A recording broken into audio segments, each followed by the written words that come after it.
नमस्कार साथियों, पटनेर history point में आपका हार्दिक स्वागत है।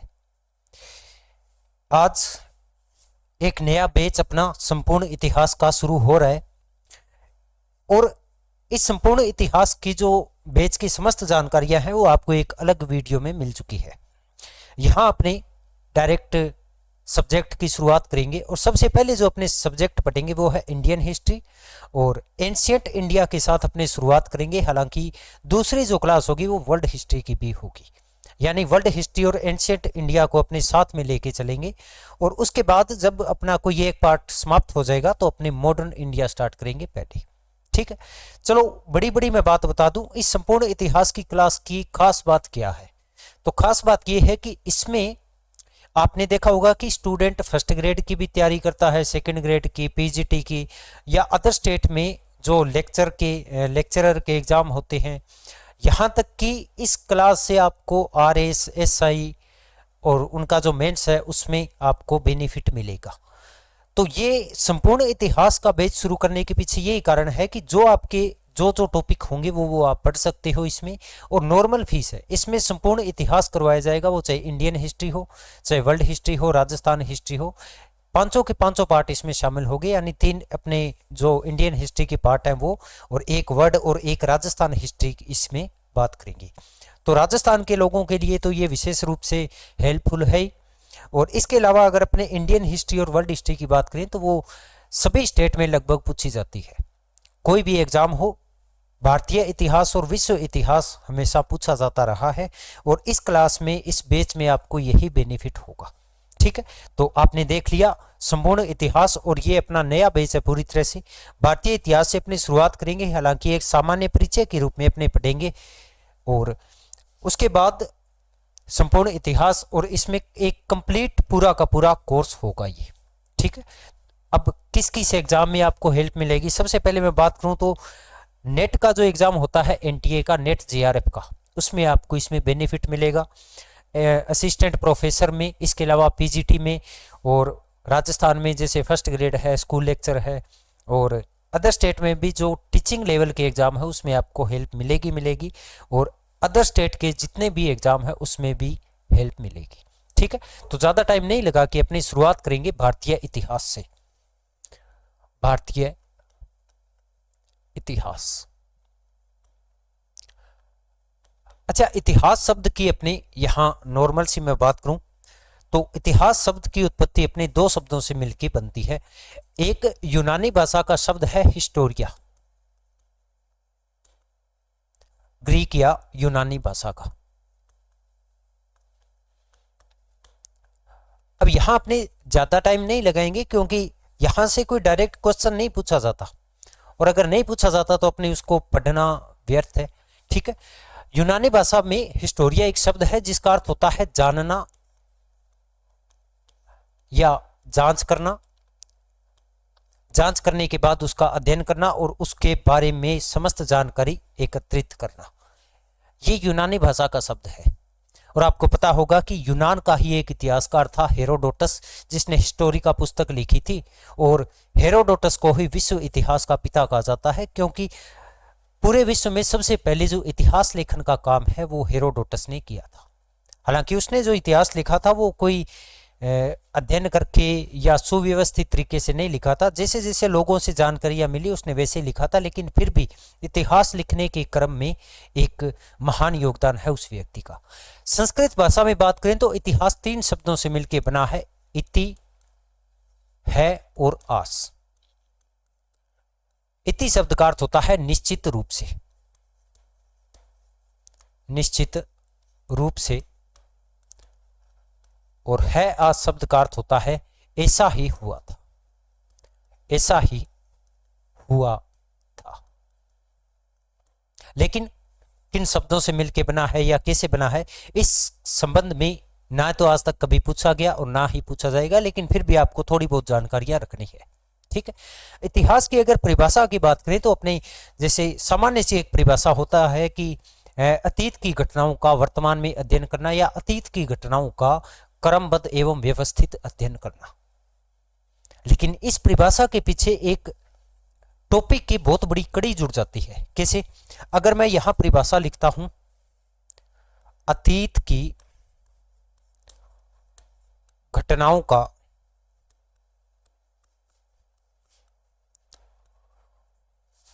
क्रमबद्ध एवं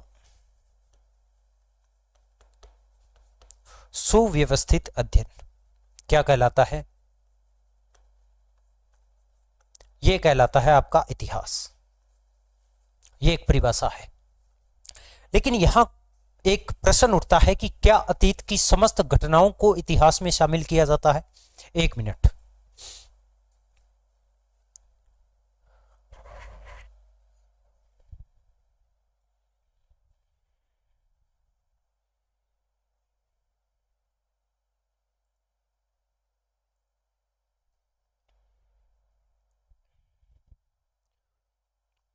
सॉरी।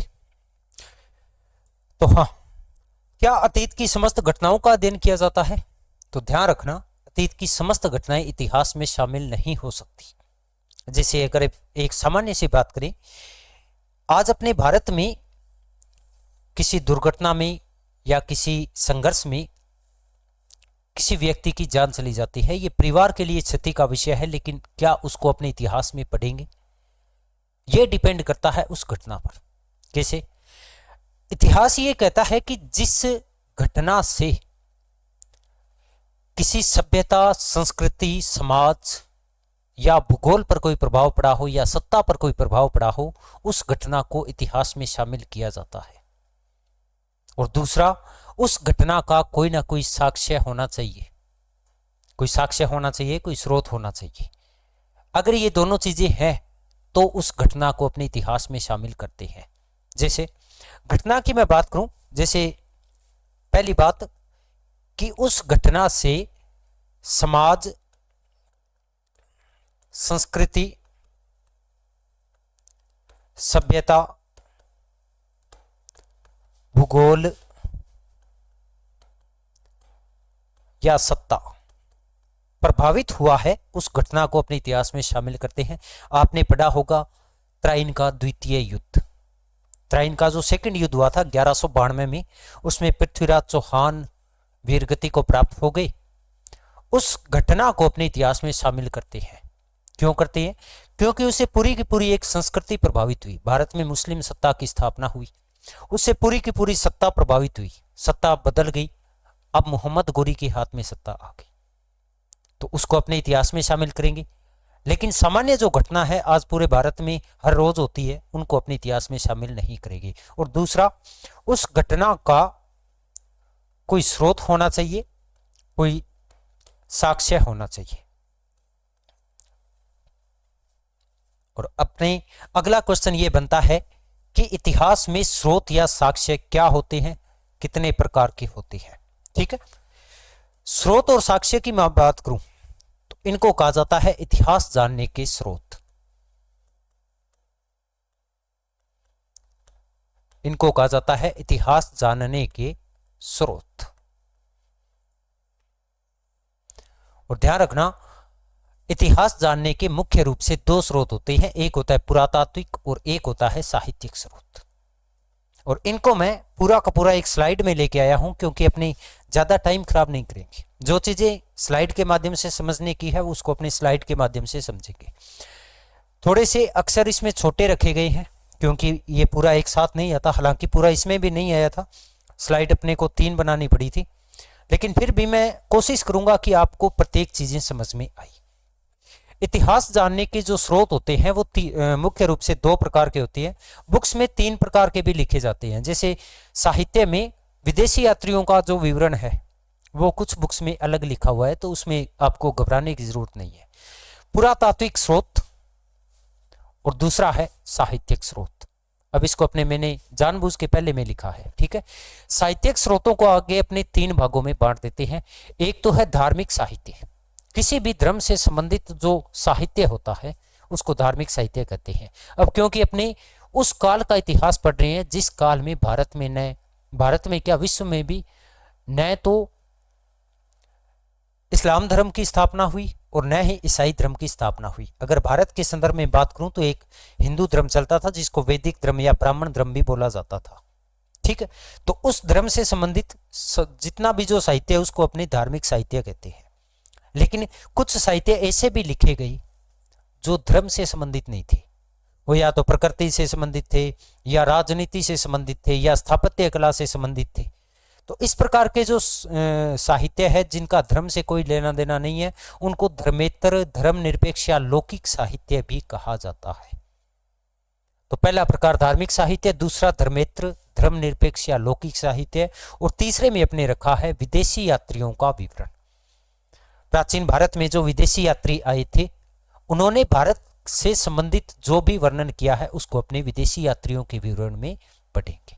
ठीक है, अब क्योंकि स्लाइड अपने इतनी आ रही है तो इस पूरी ये जो स्लाइड है ये अपने धार्मिक साहित्य से ही संबंधित है। अब धार्मिक साहित्य को भी 3 भागों में बांट दिया, क्योंकि देखो वैदिक काल तक तो ब्राह्मण साहित्य और वैदिक काल जो चल रहा था, वैदिक धर्म चल रहा था, वही था। लेकिन बाद में जब बौद्ध और जैन धर्म की स्थापना हो गई और उन्होंने अपना साहित्य लिखा तो वो हो गया बौद्ध साहित्य और जैन साहित्य। ठीक है, सबसे पहले अगर मैं ब्राह्मण साहित्य की बात करूं तो वैदिक काल से संबंधित जो साहित्य है या उस दौर में जो साहित्य लिखा गया, और उसके बाद अगर मैं बात करूं जैसे मौर्य काल में तो बौद्ध धर्म था, लेकिन गुप्त काल में वापिस से वैदिक साहित्य लिखा जाने लगा, वैदिक धर्म को प्रोत्साहन मिला। तो सबसे पहले वैदिक काल में और उसके बाद गुप्त काल में जो साहित्य लिखे गए थे उनको अपने ब्राह्मण साहित्य या वैदिक साहित्य में रखा जाता है। अब इनको अपने फिर 2 भागों में बांटते हैं। एक तो है वैदिक साहित्य जो प्रॉपर वैदिक काल में लिखे गए थे, और एक है वैदिकेतर साहित्य जो बाद के काल में लिखे गए थे लेकिन वैदिक धर्म से संबंधित थे। ज्यादा उलझने की जरूरत नहीं है, साहित्य को 3 भागों में बांट दिया। सबसे पहले जो धार्मिक साहित्य, धर्म अब 3 प्रकार के हो गए प्राचीन भारत में, एक ब्राह्मण, एक बौद्ध और एक जैन। तो इन तीनों का अलग अलग। सबसे पहले अगर मैं ब्राह्मण की बात करूं तो इसमें भी 2 प्रकार के साहित्य हैं, एक है वैदिक साहित्य और एक है वैदिकेतर साहित्य। वैदिक साहित्य में आते हैं श्रुति। देखो श्रुति का अर्थ क्या होता है? श्रुति का अर्थ होता है सुनकर लिखा हुआ। जैसे जब तक लिपि का आविष्कार नहीं हुआ था तब तक हमारे जो ऋषि मुनि थे उन्होंने अपने दिमाग में उन चीजों को सेव रखा, वो पीढ़ी दर पीढ़ी आगे ट्रांसफर करते गए, और उसके बाद जब लिपि का आविष्कार हो गया, लिपि लिखी जाने लगी, लिपि समझने जाने लगी, उस दौरान वो सारा का सारा साहित्य लिखा गया। ठीक है, अब श्रुति साहित्य में वैसे अपने 4 वेद माने जाते हैं, ये सारे श्रुति साहित्य के ही अंग है। सबसे पहले 4 वेद। अब एक चीज और मैं बता दूं, ये जितना भी जो साहित्य है, चाहे वो वैदिक साहित्य है चाहे वैदिकेतर साहित्य है, ये अपने प्रॉपर पढ़ेंगे वैदिक काल में, क्योंकि वहां इनको सारों को पढ़ना पड़ेगा अपने को। यहां इतिहास जानने के स्रोत की मैं नॉर्मल आपको परिचय करवा देता हूं। ठीक है, तो वैदिक साहित्य और ये सारा का सारा जो है ये पढ़ेंगे वैदिक काल में। बौद्ध धर्म से संबंधित जितना भी साहित्य है ये पढ़ेंगे अपने बौद्ध धर्म जब अपने पढ़ेंगे उस समय, और जैन साहित्य जैन धर्म के समय पढ़ेंगे। लेकिन फिर भी मैं आपको बता दूं, श्रुति साहित्य में सबसे पहला अंग है 4 वेद, ऋग्वेद, सामवेद, यजुर्वेद, अथर्ववेद। इन चारों वेदों को जो इतिहास जानने के स्रोत है, क्योंकि इस जैसे ऋग्वेद की मैं बात करूं तो इसमें सबसे पहले आर्यों के बारे में जानकारी दी गई है, उस दौरान जो धर्म है, जो राजनीति है, उसका उल्लेख किया गया है, प्रकृति का उल्लेख किया गया है विशेष रूप से, तो क्योंकि चारों के चारों वेद है वो प्रकृति को ही समर्पित है, उसमें प्रकृति का भी विवरण है, लेकिन आर्यों के आगमन का, उनके संघर्ष का और उनकी जो व्यवस्थाएं थी उन सभी का वर्णन मिलता है इसमें। तो सबसे पहले श्रुति साहित्य में 4 वेद, और इनका उल्लेख करेंगे अपने वैदिक काल में। उसके बाद प्रत्येक वेद का एक ब्राह्मण ग्रंथ है। वेदों को भली भांति समझने के लिए ब्राह्मण ग्रंथों को लिखा गया, कुछ गद्य में है, कुछ पद्य में है। ठीक है, उसके बाद अरण्य का अर्थ होता है जंगल। अब जंगल में जो ऋषि मुनि रहते थे उनके सानिध्य में ये लिखा गया था। आरण्यक ग्रंथों में मुख्य रूप से जो दार्शनिक बातें हैं, जो गूढ़ रहस्यों की बातें हैं, उनका उल्लेख किया गया। और उसके बाद है उपनिषद। उपनिषदों में भी वैदिक काल का और वैदिक काल के बाद का उल्लेख मिलता है। तो ये सारी चीजें अपने कब पढ़ेंगे? वैदिक काल में। वैदिकेतर साहित्य में सबसे पहले आती है स्मृति, चाहे नारद स्मृति है, चाहे बृहस्पति स्मृति है, ये स्मृतियां लिखी गई थी। प्रत्येक स्मृति में कोई ना कोई विशेष चीजें लिखी गई। उसके बाद वेदांग, वेदांग 6 प्रकार के हैं, शिक्षा, कल्प, निरुक्त, ज्योतिष, छंद और व्याकरण। ये 6 प्रकार के वेदांग है। तो इनका उल्लेख भी अपने वहां करेंगे, क्योंकि ये जैसे व्याकरण है तो व्याकरण कहीं ना कहीं शब्दों के निर्माण से संबंधित है। इसी प्रकार से जो शिक्षा है वो उच्चारण की दृष्टि से किया गया है। ज्योतिष है तो उसमें ज्योतिष शास्त्र की बातें लिखी गई है। तो वेदांग 6 प्रकार के, ये सारे वहां पढ़ेंगे। उसके बाद है पुराण।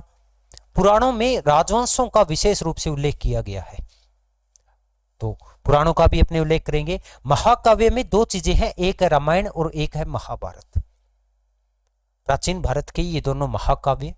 रामायण में रघुवंश का उल्लेख किया गया है, भगवान राम का उल्लेख किया गया है। और महाभारत में जो प्रसिद्ध जन थे, जैसे कुरु जन है, एक था भरत जन, इनका उल्लेख किया गया है। महाभारत कौरव पांडवों की एक कथा है, पूरे के पूरे इसमें 18 पर्व है। इसी प्रकार रामायण में 7 कांड है, तो इनका भी अपने वहां उल्लेख करेंगे।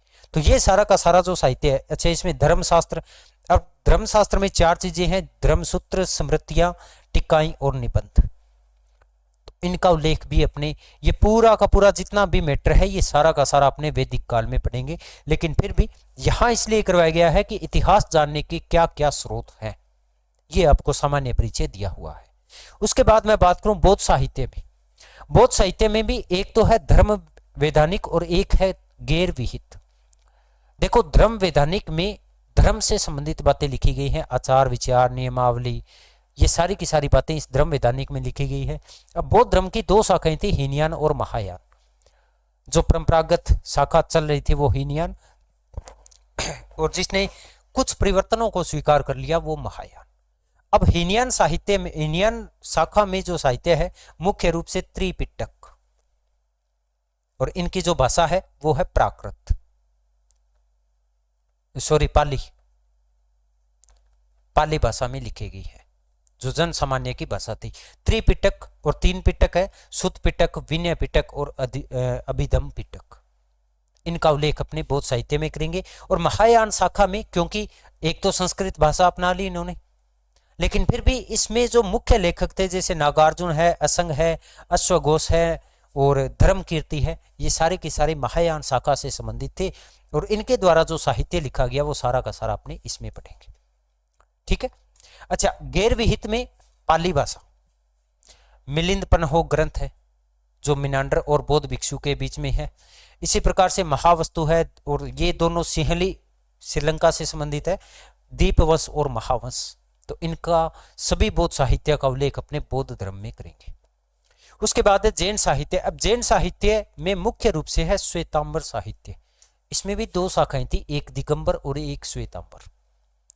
जब दोनों में विभाजन हो गया तो श्वेतांबर मत के जो आचार्य थे उन सभी ने साहित्य लिखा था जैन धर्म से संबंधित। अब इनको अनेक भागों में बांटा जाता है, जैसे 12 अंग, 12 उपांग, 10 प्रकीर्णन, 6 छेद सूत्र, 4 मूल सूत्र, और इसके अलावा 2 मुख्य रचनाएं हैं, एक है नंदी सूत्र और एक है अनुयोग द्वार।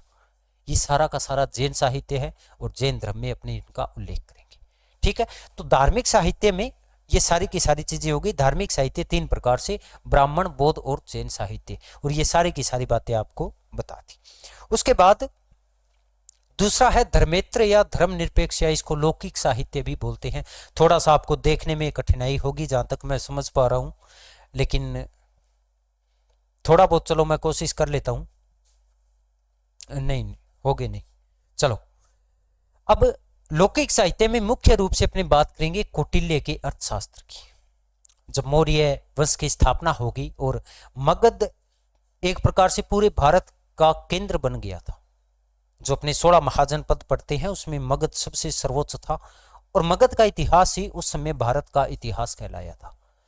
तो मौर्य काल में कौटिल्य एक महान आचार्य थे जिन्होंने मौर्य वंश की स्थापना में अपना महत्वपूर्ण योगदान दिया था। चंद्रगुप्त मौर्य को इतना शिक्षित किया और उसके बाद उसको राजगद्दी तक पहुंचा दिया था। और कौटिल्य ने अपना एक ग्रंथ लिखा था अर्थशास्त्र, मोस्ट इंपोर्टेंट है। ठीक है। उसके बाद अब गुप्त काल में आके साहित्य को वापिस, साहित्य की उन्नति हुई। कालिदास। कालिदास ने लगभग 6 रचनाएं कुल की थी मुख्य रूप से, और कालिदास के जितने भी साहित्य हैं ये अपने गुप्त काल में पढ़ेंगे। या मैं बता रहा हूं भाई कौन सा किस काल में अपने पढ़ेंगे, कहाँ इनका उल्लेख होगा। अगर आपको जैसे कल को आपको चाहिए भी कालिदास ही पढ़ना है तो डायरेक्ट आप इस क्लास को देख के आप गुप्त काल तक पहुंच सकते हो। यहां मैं करवाऊंगा तो टाइम उतना ही खराब होगा, ठीक है। दोनों में बातें मैं सेम ही बताऊंगा क्योंकि मैंने ही बतानी है, ठीक है।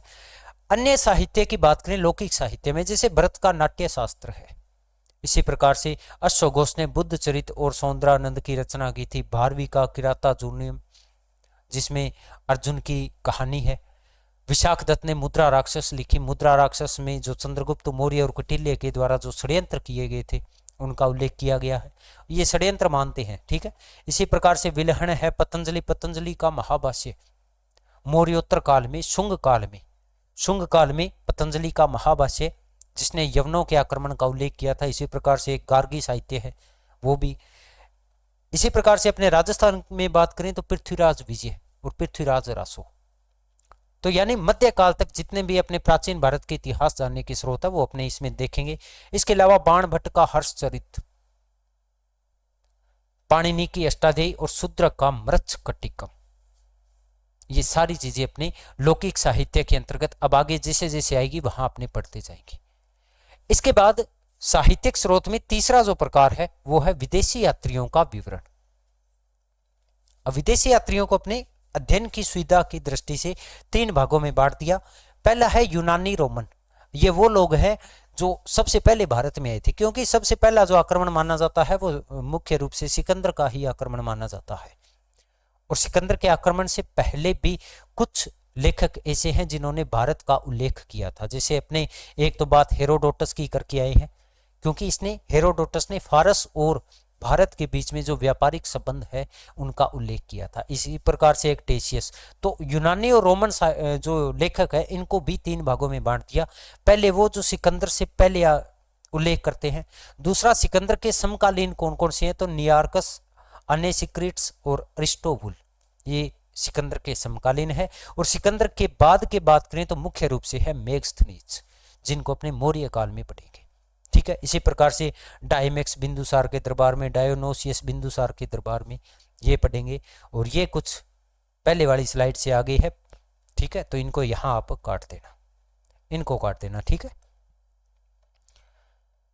तो यूनानी और रोमन जो लेखक जो भारत का उल्लेख करते हैं या भारतीय इतिहास का उल्लेख करते हैं उनको अपने 3 भागों में बांट दिया। अब इनका उल्लेख जहां करना होगा वहां अपने कर देंगे।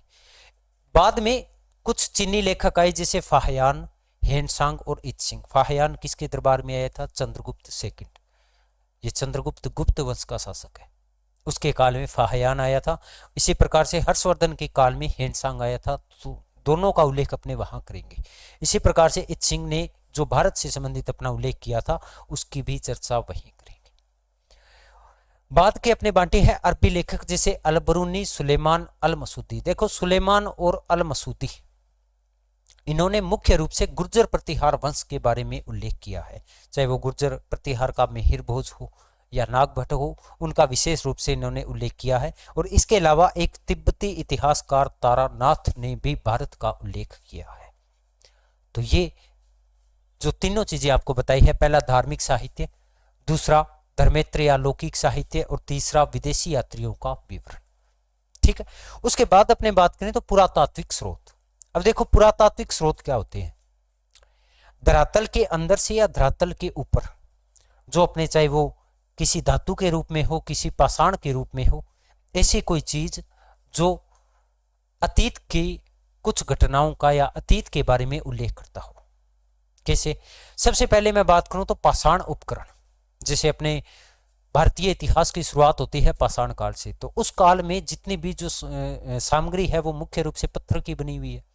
और पत्थर की सामग्री जो है वो भी भारत के इतिहास का एक स्रोत है। तो यहां पाषाण उपकरण का उल्लेख अपने कब करेंगे, जब अपने पाषाण काल पढ़ेंगे। पुरातात्विक स्रोत में सबसे महत्वपूर्ण है अभिलेख, और अभिलेखों को भी अपने 3 भागों में बांटते हैं।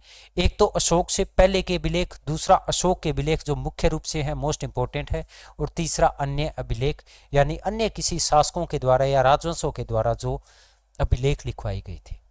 अब अशोक के पूर्व के किन अभिलेखों की मैं चर्चा कर रहा हूं, तो मुख्य रूप से आपने ये देखना है कि सबसे पहले तो बात करें तो अभिलेखों को लिखने की परंपरा दारा प्रथम ने की थी, और दारा प्रथम से ही प्रेरणा पाकर अशोक ने अभिलेख लिखे थे।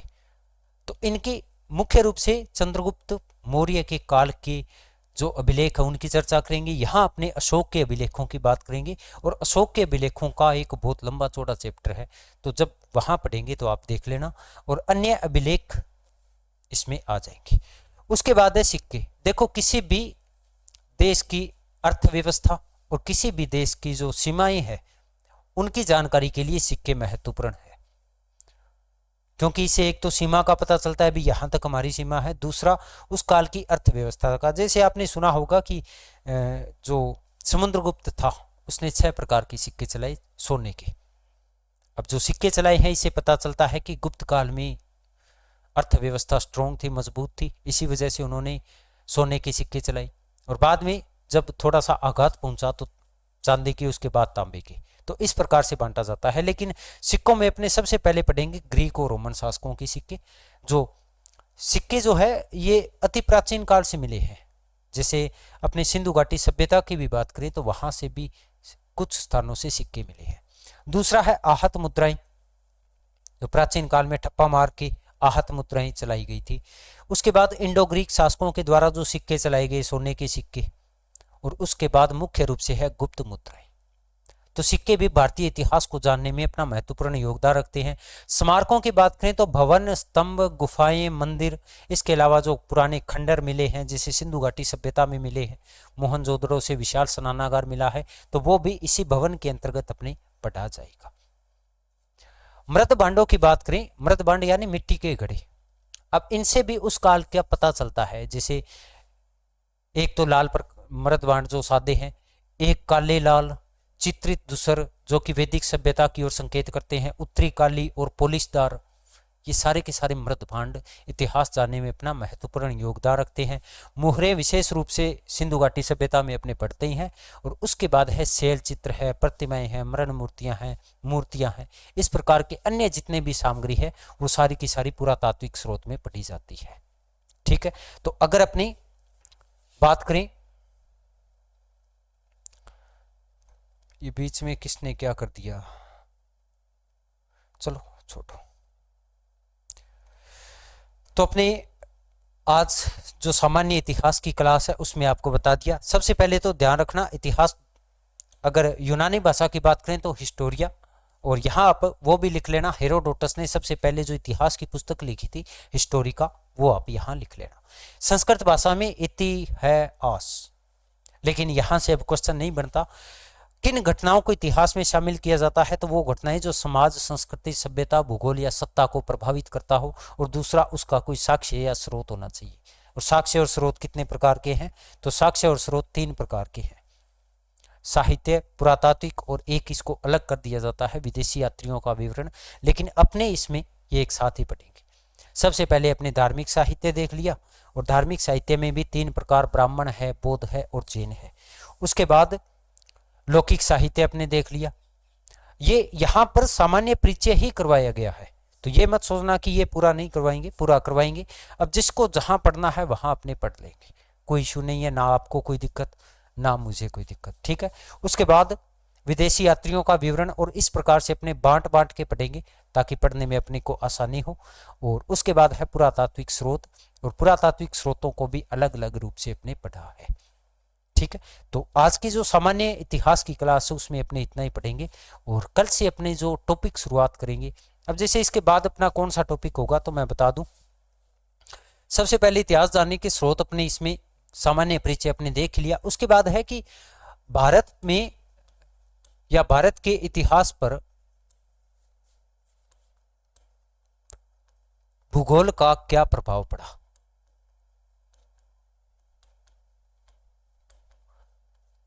अब भूगोल का बहुत बड़ा प्रभाव पड़ा, क्योंकि भारत में आपने भी पता है कि समस्त जो आक्रमण हुए हैं प्राचीन काल में वो उत्तरी पश्चिमी सीमा से हुए हैं, और वहाँ पर पर्वतीय क्षेत्र है, अनेक प्रकार के दर्रे हैं।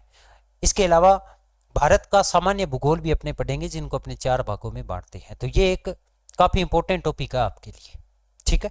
तो तैयार रहना, ये एक क्लास होगी, और कंटिन्यू जो क्लास का टाइम है वो मान के चलो कि लगभग 6 बजे होगा, ठीक है। 6 बजे क्लास का कंटिन्यू टाइम होगा, और वर्ल्ड हिस्ट्री की बात करूं तो उसका टाइम आपको जल्दी ही बता दिया जाएगा। तो ठीक है साथियों, धन्यवाद।